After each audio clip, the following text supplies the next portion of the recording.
Well, good evening, everyone, and welcome to another Natechla Scotland online forum. It's great to see you all. I think we have people joining us as we speak this evening, so you might see some more faces coming in as we go on. I am delighted to be joined by Hannah Avison this evening. Hannah works as an ESOL tutor and project worker with the City of Edinburgh Council Resettlement Programme.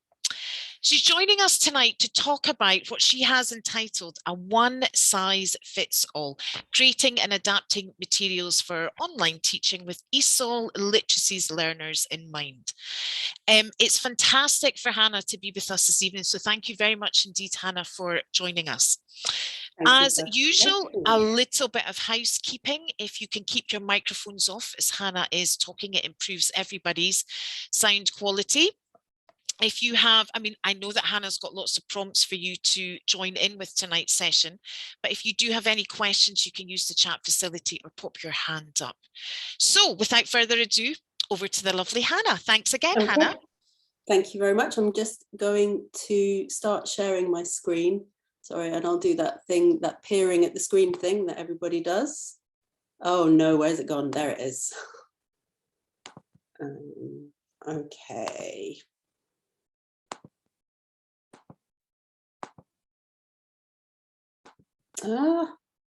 Play. There we go.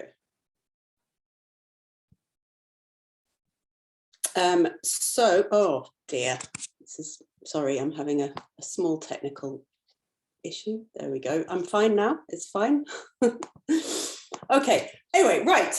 Thank you very much for coming, and thank you, Pauline, for inviting me to share today.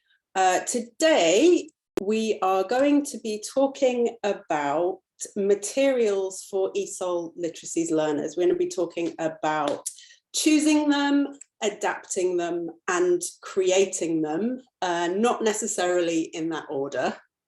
And that is a visual representation of how we sometimes feel, well, I sometimes feel when I'm trying to find materials to fit everyone that I teach.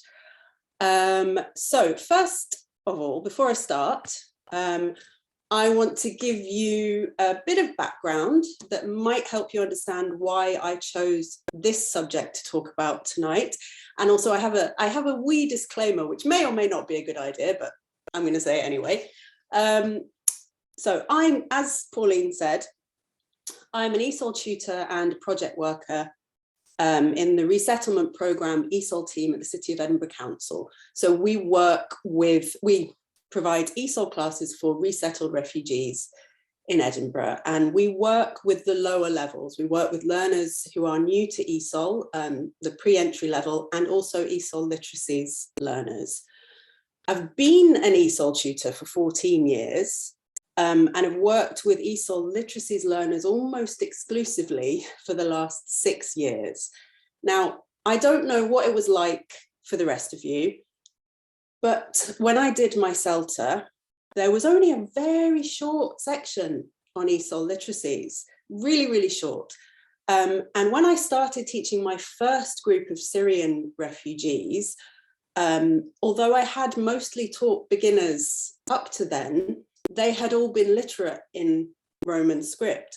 So anything that we had covered in CELTA was all in the dim and distant past. And I had a lot to learn, sort of on my feet. And then just when I thought I might be getting the hang of it, the pandemic hit. And I, like everybody else, had to learn how to do it all online. So now we come to my small disclaimer.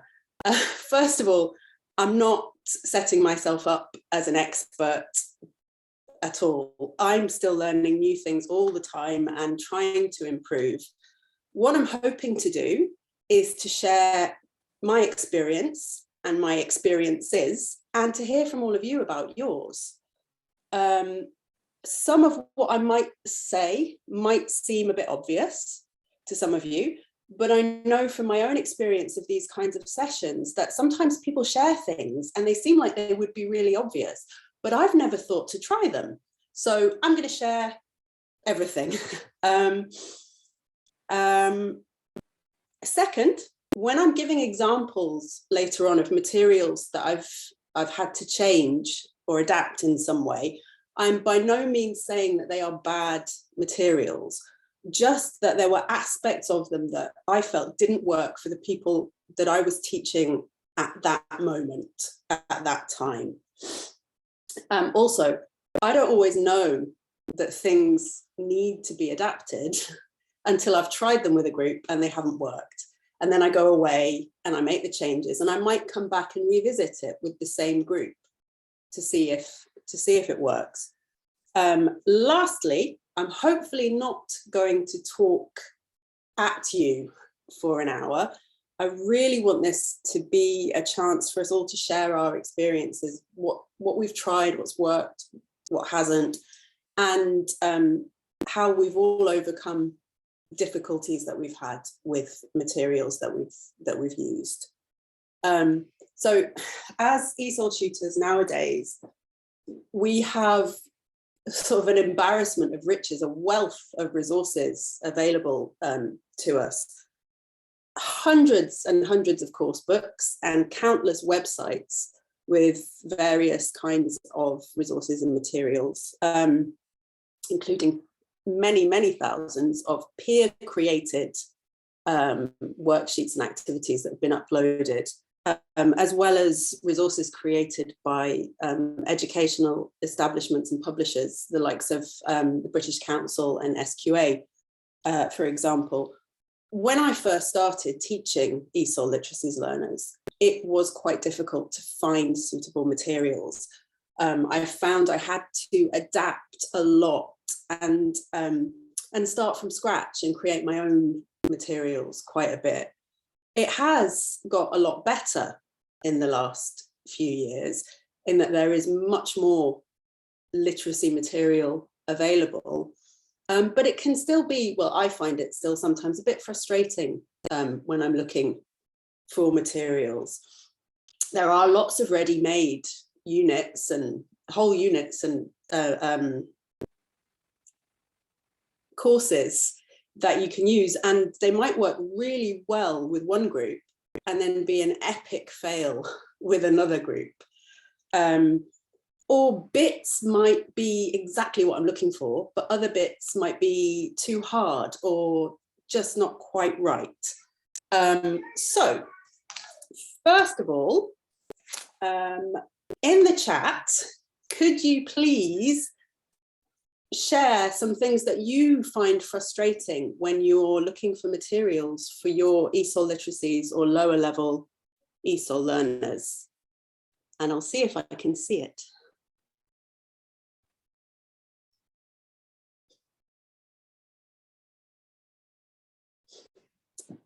Oh, I have a list on the next slide of things that I find frustrating, and we'll see if my list matches yours or if there are any similarities. Materials not in Comic Sans. Yes, that's one of the things that I'm, oh, come on, too childish. Too Eurocentric. Yes, definitely. Yeah, vocabulary too difficult. It's not actually on my slide, but yes, that's a good one. Anything else? Even the lowest level is not low enough sometimes. That's, yeah, absolutely. Okay, Scottish accents not in many listening tracks, it's true. And geared up for school education, yeah. Okay, so yeah, that's some of, let's have a look at my list and see where they overlap. Oh, okay. Yes, I quite often find that the materials are designed for complete beginner literacy learners expecting to progress from zero to be able to read and write in a handful of units. Yeah, typically aimed at children. Yes, definitely, there's that. Okay, so I'm going to share my next slide. The first thing on here, the things that frustrate me, and this is my particular sort of pet hate, so it is print A, print G, and the fancy K, and sometimes F and Q can also be put in this. These are confusing for learners who are just becoming familiar with the Roman alphabet. You know, we teach them to form letters in a different way, and then we show them materials and sometimes ask them to copy words and sentences with the letters formed differently, which kind of is confusing and kind of counteracts the work you might have done with lowercase letter formation previously. And they will copy, at this level, they will copy exactly what they see in front of them. And they may not remember later that that's just another way to write an A, or that's just another way to write a G. And also that K on the screen there, to me, looks like a capital R a little bit. And I'm sure it does to a literacy learner. So yeah, that's one of the things that frustrates me is literacy's materials using print letters rather than Comic Sans, is what someone said in the chat. The next thing is there's too much on the page. You know, if a page is very cluttered or very dense with text or pictures, if learners are just learning to track from left to right, can easily lose their place, or they might not know where to start from or how to sequence the information on the page. So that's something that frustrates me, is too much on the page. Text too small is kind of similar, but I sort of feel the bigger the better for text, just because it's easier and clearer to read. Unclear pictures is something that frustrates me. That's not something that I saw mentioned. If it needs to be obvious what a picture's representing, otherwise it's just confusing and sort of pointless. I have come across things that are just, it's a picture with a word, but they don't actually relate to each other. And that is really difficult. So it needs to be obvious that what the picture is to me.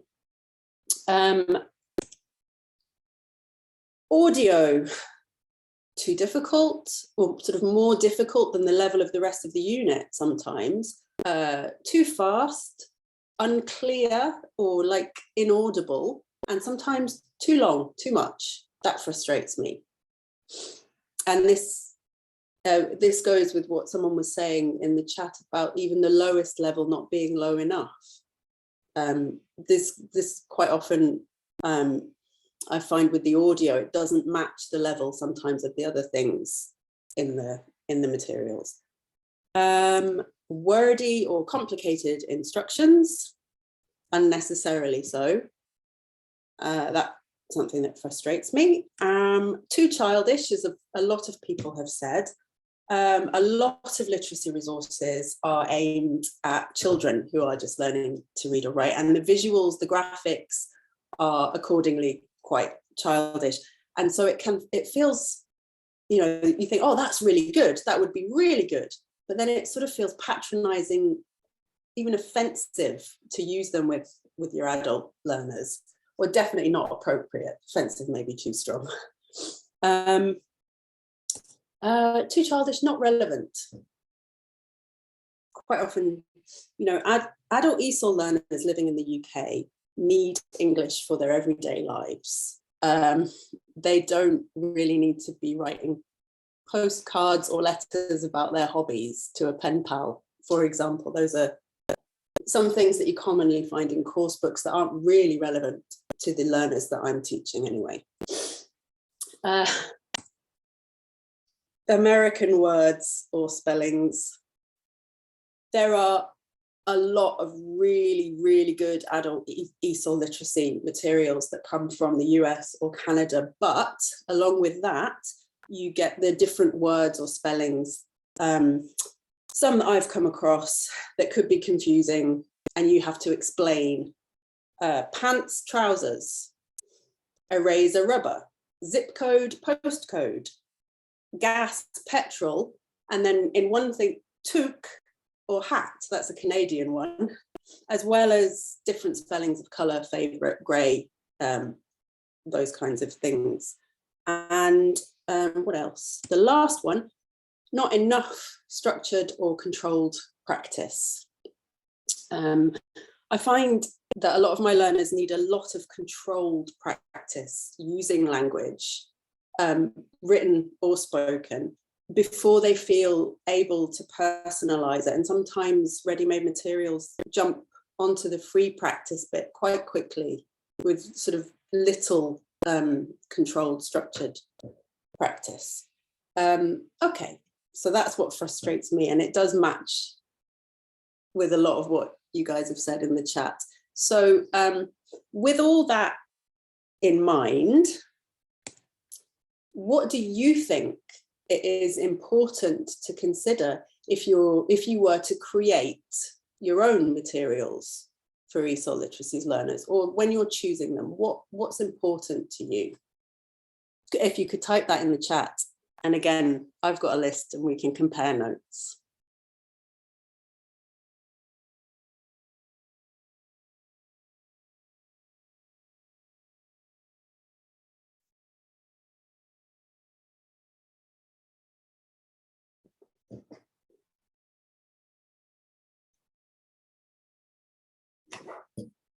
Ooh, differentiating effectively. Yes, I hadn't thought of that. It's a good one. Interesting and relevant. Yeah. Fun. I hadn't actually thought of that. Aimed at the actual needs of the learners, which is quite different. Yes. Relevance to learners' everyday language needs, simple structures, relevant, practical, fun. Yes, yes. Yeah, I hadn't actually considered fun. But yeah, you're right. You're right. Okay, I'm gonna go on to my list, which again probably has some similar things to you. And if you have any comments on what I'm saying while I'm saying it, just type in the chat, and I'm sure Pauline won't mind reading it for me. Okay, so what I think, some things that I think are important to consider are, yeah, the font type and size. So are all the letters easily distinguishable? I've actually used a font on my Mac before, where if you type an F and an I next to each other, like office or fish, the F and the I join up to look like they're one letter. So I've had to expand the character spacing on that, or use a different font. Yeah, and also the A, the G, the K, the F, and the Q, are they the same letter formation that you've been teaching the learners previously? Is it consistent? How will your learners be viewing the material? If it's online, are they going to be on a laptop? Are they going to be on a tablet? Are they going to be on a phone? And have you looked at it on those things to see what it's like from the learner's point of view? Ah, small L indistinguishable from big. Oh, okay. What else? Yeah. Spacing. When I'm creating stuff or adapting stuff, I usually use 1.5 or double line spacing for worksheets or reading texts, whether it's on screen or on paper. And sometimes I expand the character spacing to make the individual letters just more easily distinguishable from each other.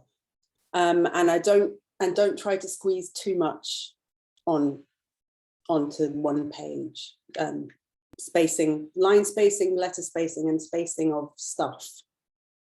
Clear visuals that are recognizable as what they're supposed to be and relevant to the learner's experiences and language needs. Clear audio. Is it audible? Now, I didn't say this, or maybe I've forgotten what I said. I didn't say this before, but I have found when I've been working online that audio and video sometimes is really quiet, and you can't get the volume up high enough when you're sharing the audio for everyone to be able to hear it. So that's something to think about. Is the audio actually audible? Is it not too fast, and is it not too long to listen to? Easy, clear instructions. I'm banging on about this a bit, repeating myself. Not too much information on the page or on the screen at once. And age appropriate. Is it age appropriate? Is it relevant to the learners' lives and their language needs? Repetition. Is there enough repetition in the material? Is there, does it build and layer gradually? You know, does it start slowly and progress and consolidate? I think that sort of goes back to what Pirio said in the chat a little while ago about some materials expecting people to jump from not being able to read and write to being able to in a few units. But, you know, does it layer? Does it progress enough to be able to do that? And is there plenty of opportunity for structured practice, which goes in with the repetition? But I'm repeating myself, so. Okay, so what I'm going to do with sort of thinking about that, I want to share with you an example of some materials that I created to use online with one of my groups a little while ago. This is part of a series of lessons about food shopping, about the supermarket. We had already introduced some food and shopping vocabulary before this. So in this sort of example, sorry, I've just noticed periods, if audio is too quiet, it can be remembered. Thank you. What was I saying? Yeah, so we'd already introduced some of the vocabulary that's on the slides that I'm going to show you. And this lesson consolidated it, some vocabulary, and built up to asking questions using the vocabulary. So we're at the supermarket, and I've chosen what I hope is an easily recognizable picture of a supermarket, and an easily recognizable picture of a shopping basket. And this is consolidating the vocabulary. So I'll say, what's that? Coffee. What's in my basket? It's coffee. And we might do one of those, a chain game. So in my basket, I've got coffee. In my basket, I've got coffee and tea, bananas. I'm just going to click through so you can see everything. And then I did an online version of Kim's game, you know, where you have all the things and then you cover them up and you take something away. So these are all the things. We've named them all to remember the vocabulary. What's missing?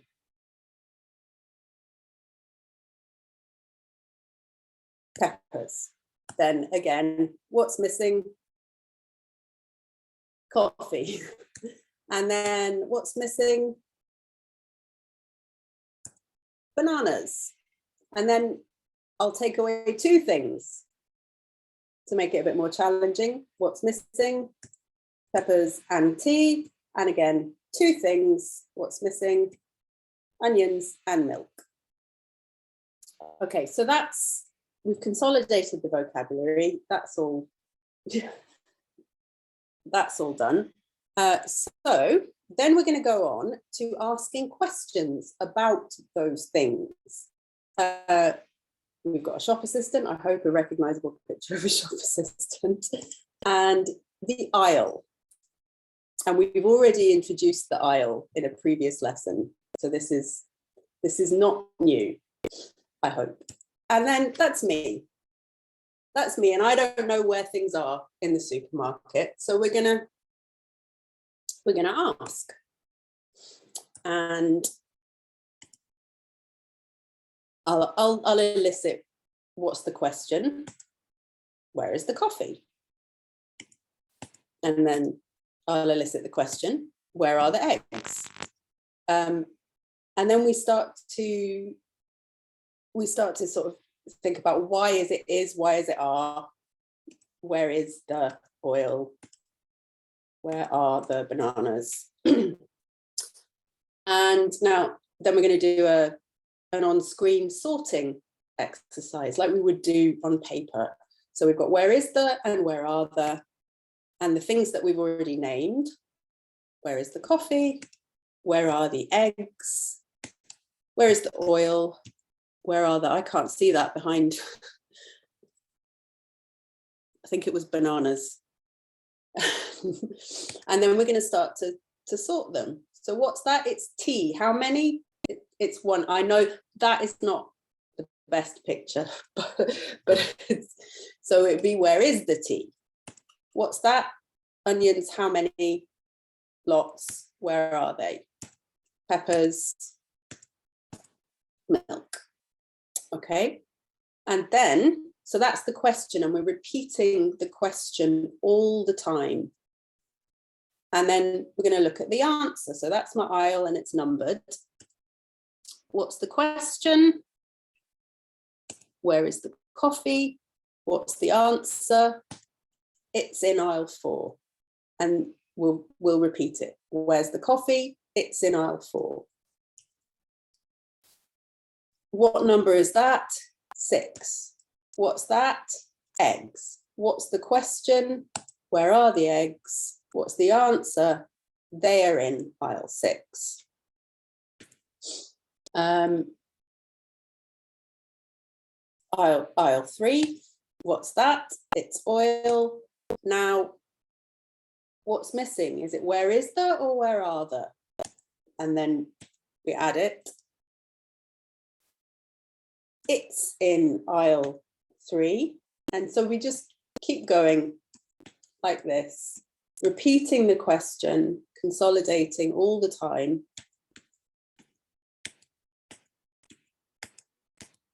And until we've used all our vocabulary. Okay, tea, where is the? It's in peppers. They're in aisle 1. And now I want to know how much is the coffee. So we do the same thing, and it's adding a little bit on, but not just taking it a little bit further. Where are the eggs? I mean, not where are they, sorry, how much are the eggs? And then how much is the oil? So there's a pattern that they can see. How much are the bananas? And then we'll do the sorting exercise again, just for the sake of repetition.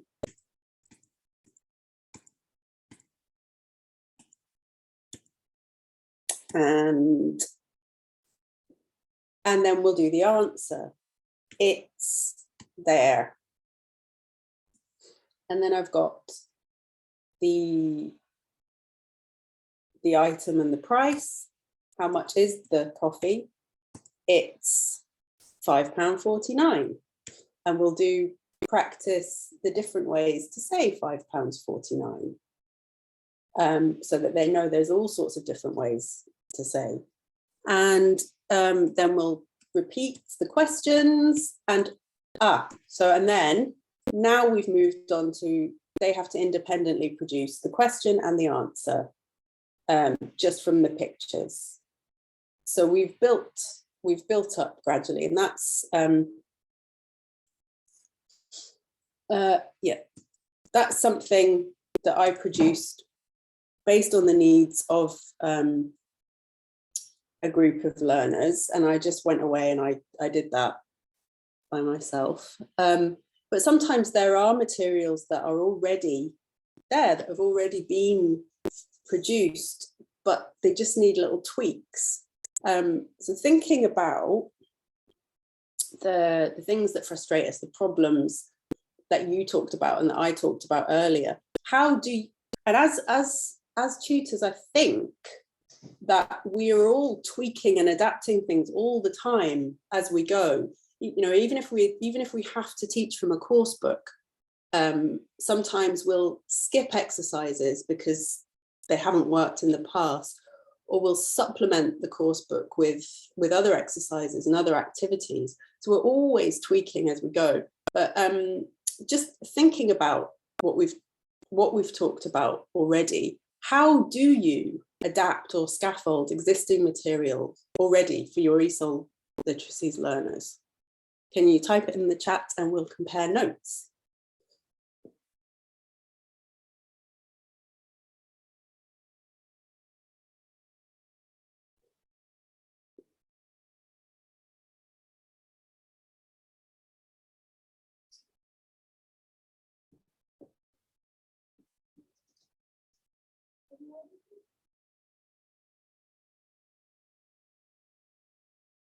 I don't know if everyone's doing lots of typing or no, or no typing.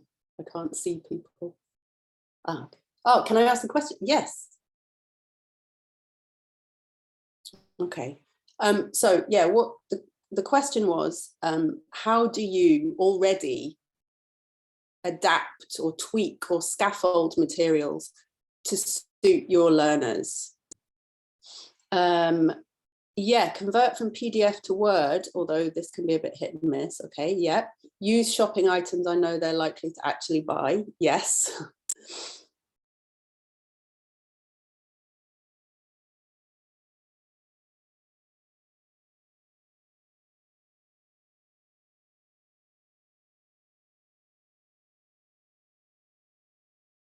Anything else? Yeah, place names people are familiar with rather than the names and the resources. Yeah, absolutely. Retype, yes. Yeah. Ask them in advance, if possible, what variations on content they want to learn. Yeah.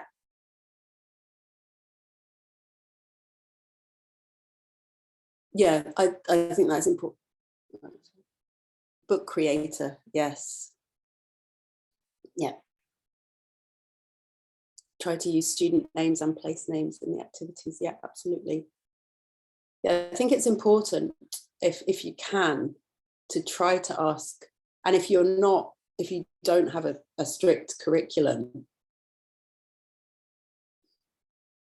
to try to ask people what they need. What they need English for? What are they actually going to use? What do they need to know? Yeah, Pirio, last time I taught food and shopping, I had a table full of food. Yes. Yeah, that's good. Yeah, weight, prices, colors, lots of things you can do with food. Yeah. Okay. So I'm gonna, some of the things, yeah, targets, what's important to them. Yes, absolutely. Yeah. Yeah. Repeat tasks carried out in previous lessons and introduce different tasks towards the end. Yeah, so sort of layering, gradually building up and consolidating stuff. Yeah.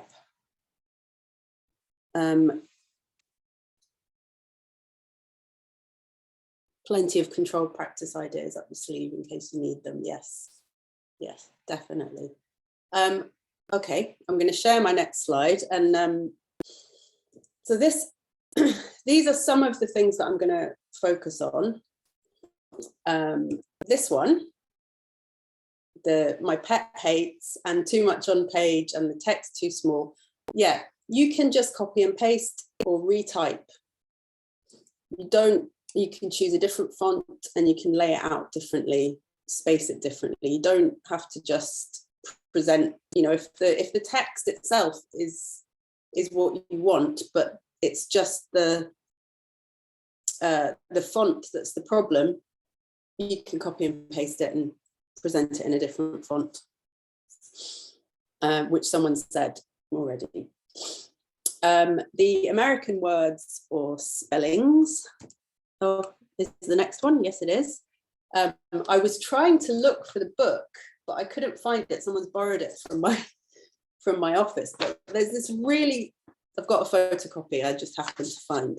This is a really, really good book. It's called Ventures, and it's an American ESL literacy book, but it has the American words in it. So if we're doing things in the classroom, I don't know if you can see that very well, but we've got a notebook, a dictionary, a notebook, a pencil, a pen, and what they called an eraser. So I've just Tipp-Ex'd out the word eraser and written rubber. You can't see it. It's not very high tech, but there you go. You can do that. Or you could copy and paste and retype. The next thing is that I find frustrating sometimes is unclear pictures. So yeah, you can find or take new pictures. Sorry, that was. So what I'm going to show you is I've been using for quite a while these pictures from English My Way. And they're really good when you're using them with the video in the online unit that comes with it. I think it's called Places in the Town. I can't remember. And it matches what's in the video and what's in the online exercises that go in that unit from English My Way. And because I had them downloaded and printed, I was using them on their own. And I sort of realized that they're not actually that clear on their own as a standalone. My daughter said that looks like a house. You can't tell that's a train. So I just decided to put some new pictures. So I just found some new pictures. Now, that's just a car park, but some of them are Edinburgh buildings, places that they will recognise. Like that's a hotel in Edinburgh that this group will recognise. That's Edinburgh Station. That's the mosque in Edinburgh, the museum in Edinburgh, a church in Edinburgh, and the inside of a library, so that you know, because the outside of a library you can't always tell it's a library, so that's so that you know what it is, and a park in Edinburgh, and a school, and a supermarket. And then I added some more based on places that I know my learners need to go. Job centre, the bus stop, sometimes a cafe and a pharmacy. So just things that, like people have been saying, are relevant to their learners' lives. Okay, the next problem that I sometimes have is audio. We're talking about, we've had some really good suggestions about how to make it audible, and that's good because I didn't have any.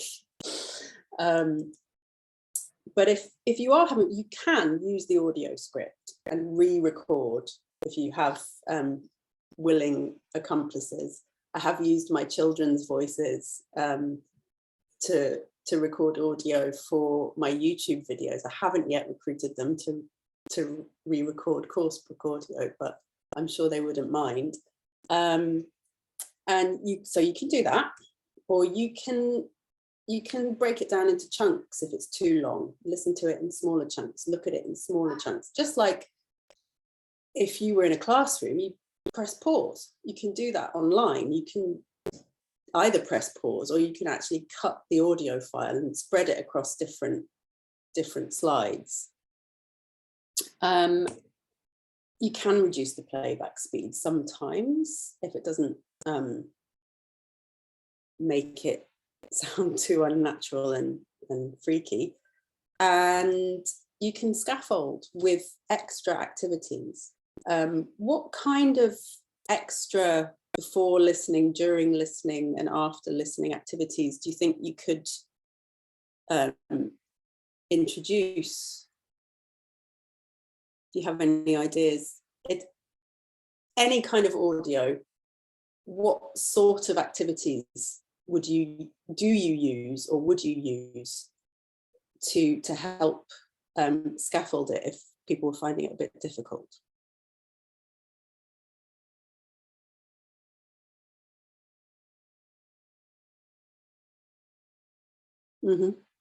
Prediction beforehand, picture vocabulary matching, yeah.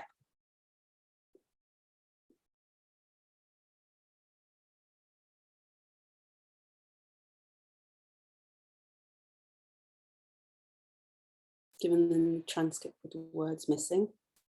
Yep.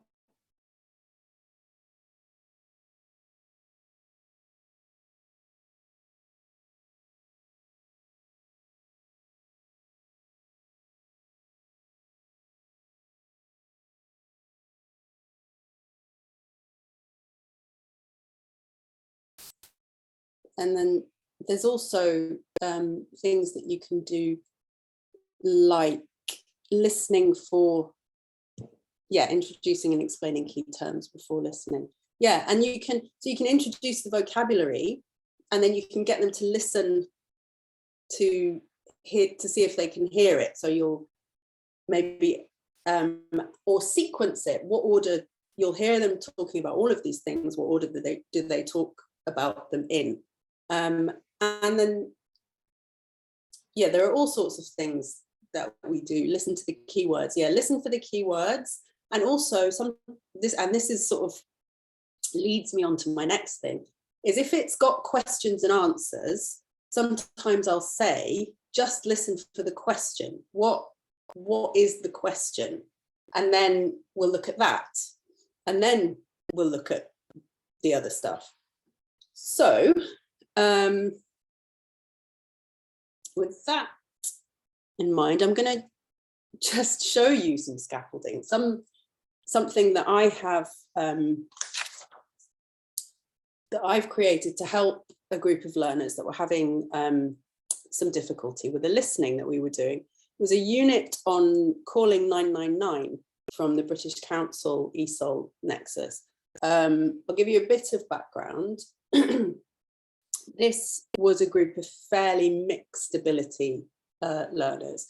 They were all ESOL literacies learners, but they were at quite different stages in that. And they had asked me specifically for lessons on phoning the emergency services. And there's lots of really good stuff on the ESOL Nexus about phoning the emergency services. There's how to decide if it is an emergency, when to call 999, when not to, and which service to ask for when you call. And then there were individual units on what to say when you're calling the different services. I can't actually find the fire emergency one anymore on the new Excellence Gateway. I can find all the others, but I can't find this one. But I still had the materials. I still have the materials on my computer. And there is a PowerPoint, there's audio, and there was printable exercises as well. And when I first tried it with this group, they found the listening really difficult. So I'm just going to show you. This was part of the printable materials. This is keywords, and this is some keywords from 3 different audios. And you had to listen to all 3 audios separately and tick the keywords that you heard. I am going to attempt to share the audio of just one so that you can see, why I felt that it needed maybe a little bit of scaffolding. But I don't know if I can share audio. I don't know if you should be able to, Hannah. Yeah, don't need to. When you share, it gives you an option to click. Here we go. Share computer sound. Fine, got it. Okay. So I hope that you'll be able to hear this and it's not inaudible. Fire service, how can we help? There's a fire in my house. What's the address? 22 Victoria Road, LE1 5TT. Where's the fire? Downstairs. Are you alone in the house? Yes, please come quickly. I can't get out. Where are you? In my bedroom. Is your bedroom door closed? Yes, but there's smoke coming under the door. Put something under the door. Do you have a duvet? Yes. Put it under the door to stop the smoke. Okay.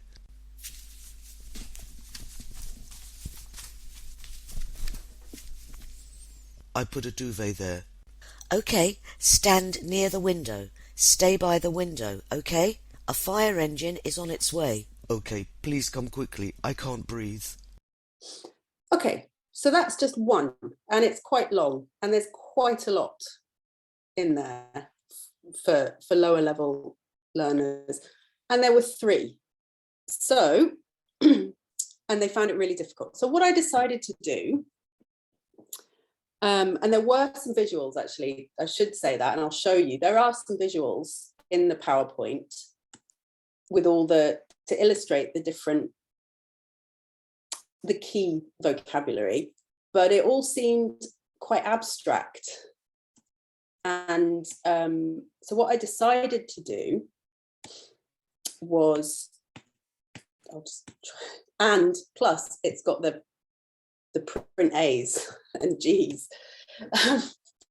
But what I decided to do was to split each audio into 2 parts. Now the first part was where the call handler's asking questions. So we listened again, and I asked them to try to listen to the questions, and we took those one by one. So, I mean, in this unit, the listening is kind of a way into the speaking, and what I ended up doing was flipping it and making the speaking a way into the listening, because the eventual aim was that they would know what to say when they phone 999 for a fire engine. So the questions, we took them one by one. Where's the fire? Was the first question. And so we did a bit of practice. You live here, this is your house. Upstairs, downstairs, next door, because these are all things that are in the audio. And then where's the fire? So it's less abstract because I'm giving a visual. Where's the fire? It's downstairs. Where's the fire? It's next door. Where's the fire? It's upstairs. It's next door again. And then we went inside the house, and we revised the rooms in the house and how to say it's in the.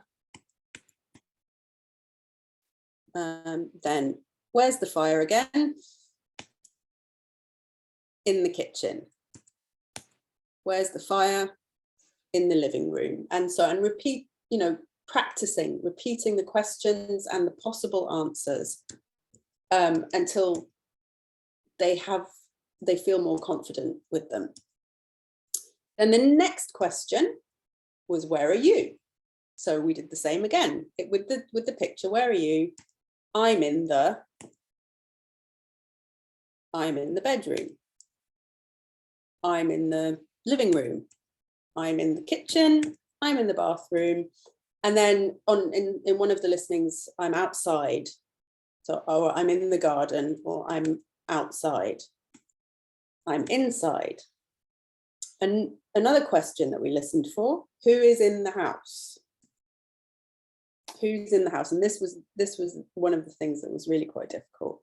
So just me, or me and my daughter, me and my children, me and my children and my husband, or my husband and my children, the various different sort of permutations of who's in the house, or just my children. And those, so that was to practice answering those questions and being able to say what's going on when you're phoning an emergency service. And then there were other questions that had been asked. If you remember what's your address, what's your postcode? And so we practiced asking each other and answering these questions round the online group. And then, where are you? So not in the abstract, where are you now? I'm in my living room, I'm in my kitchen, and who is with you? So practiced asking and answering and asking and answering. And then that was a way in to the listening. And we listened again to just the first half, and were able to pull out the information. The second part of the audio was the call handler's instructions, and I kind of broke it down sort of similarly, but that's for probably another time, because I think it's getting close to the end of time. And I just wondered if anyone has any questions, anything they want to say. Please feel free to pop your hand up or to pop your question into the chat box, which I can ask Hannah for you. Or shall I type? Whatever you prefer. Or if anyone has any sort of experiences, any things that they've used that have worked, that they want, that they would like to share. I'll start, Hannah, because I can never help myself. But okay. What I loved there was how you took a very well-known maker of materials and it showed exactly why we struggle at the very lowest levels and at literacy levels. They were designed, or we are told they are designed for that level, or that very, very low level. But actually, when you come at it as the tutor or the teacher, you're immediately going, but there's so much in here. It's all relevant eventually. Yes. At some point, you hope that they would get through all of that vocabulary, all of that information for something as fundamental as, you know, the emergency services call. But you actually showed how important it is for people to understand that actually sometimes the materials aren't there at the level that you need them, and you will have to adapt. And how to do it. It was very clever, but breaking it down and repeat and repeat. I don't think you can ever repeat enough. You can call it whatever you want: revise, recycle, reuse, revisit. But, you know, that ability to repeat so that the students have that opportunity to show eventually, this is, I know what you're asking me, I can respond, or I can write it, whatever you want them to do. That's the thing. It's not that, I mean, because they're really, really useful, good resources. But sometimes when you present them to learners at this level, they don't know what we're asking them to do. It's impenetrable at that moment. So you can use the stuff that's already there. You don't have to do your own audios. You don't have to, but you might, and probably do, have to do a little bit of extra work to make it accessible to the people that you're teaching. So we have a couple of comments, Hannah. Freepick.com, is that where you get your images from? And is it easy to use? Some of them. Some of the pictures are from Pixabay. Some of the pictures are from Unsplash. There's also something, Classroom Pics, that I've found as well, that's got free to download and use pictures, but they tend to be like clip art style cartoon ones. And I think Freepick was just something I found when you're looking around. Googling. No, absolutely. And some of the visuals come from the materials themselves, but most of them are things that I've just to try not to, because I think copyright is fine because I'm not publishing it or like commercially using it, but just to be on the safe side, I will go to Unsplash or Pixabay or somewhere Yeah. like that, and find stuff that I know is okay to download and use. And yeah, that's the pics in the supermarket and the 999 calls. That's from they're most really recent good Pixabay. pictures. And you're right, you know, if you're going to use an image, it needs to reflect what you need that learners or that group of learners to see. It needs to reflect what you're telling them it is, which is really important. So imagery is really fundamental sometimes. I was just thinking as you were going through right at the beginning, and one of the things that I usually adapt or use better pictures for all the time are the SQA materials. Because the pictures are never good enough, they're never big enough, and they don't always, I don't think they're the best chosen images. So I often use different images for that. Maybe I should admit that. Okay, so Elaine has said she loves how you flipped the lesson and broke down each segment, which I absolutely agree with. Elaine, do you have anything you want to add, or just a general? Yeah, no, I just think that, you know, when you flipped it from speaking leading into listening, it made perfect sense, because like you said, it was quite abstract. So going straight into the listening exercise, it would have went right over their heads. It wouldn't have penetrated, like you said. So I think by starting off with the speaking and using the words and teaching it and breaking it all down, I think that was a really, really great way. And I could see how it would work then get into the listening part. I think they would feel much more confident. So yeah. I think what's particularly brilliant about this is it's an online lesson. It's not normally we're going the other way. We're showing you something online that we've used in a classroom, and this is how I've done it in the class. I would sit with the students and I would show them this. No, you've done it as an online lesson, which a lot of people are working with nowadays. So that's, I think a lot of people will take a lot of comfort from that as well. Aga's also echoed Elaine's comments. Great how you approached that last activity. You broke it down. Sheena, have we answered your question? Software tools. This is brilliant and a bit of a mundane question. We never have mundane questions. But what software tools did you use for the pics in the supermarket and for the 999 call? So that's just what you said, isn't it? Pixabay, Unsplash. Classroom pics, did you say? I think, I can't remember exactly. Free Pick was one, and I think Classroom, I'll have to look it up. And I don't think any of the images in this were from that, but it's one of the places I use. Can I just ask you, Hannah, you mentioned just a wee part, do you use a Mac for your materials development? I think there's I was hoping you were going to say no, I just do, because I do use make both. it that bit easier. Do you? I can never get it quite as slick as that. It just where you had the speech bubbles coming on, and so it was a bit clunkier when I'm doing it, but it was just the way it was built up. It was fantastic. Yeah. So I'm using a Mac, and when I'm on the Mac, I use Keynote, because that's the presentation software that's kind of native to the Mac. When I'm on Word, I use PowerPoint. Yeah, that's the one I use. And it just seems to work better like that. I can't work PowerPoint on the Mac, so I just stick with Keynote, and they convert quite easily. But that's irrelevant. But they convert quite easily. But it's trial and error. It's practice and trial and error. Yeah, absolutely. It's exactly what we tell our students, isn't it? Lots of practice, lots of practice. Okay, let me just see. Great. I mean, lots of very positive feedback, Hannah. Clear graphics, great visuals, great to see building up to the end point, which you're able to say fire at whatever address, broken down into chunks, which is lovely. Yep. Breaking down every sentence was covered and drilled. Yeah, really nice. Which is fab. How do you spell pics? A good question.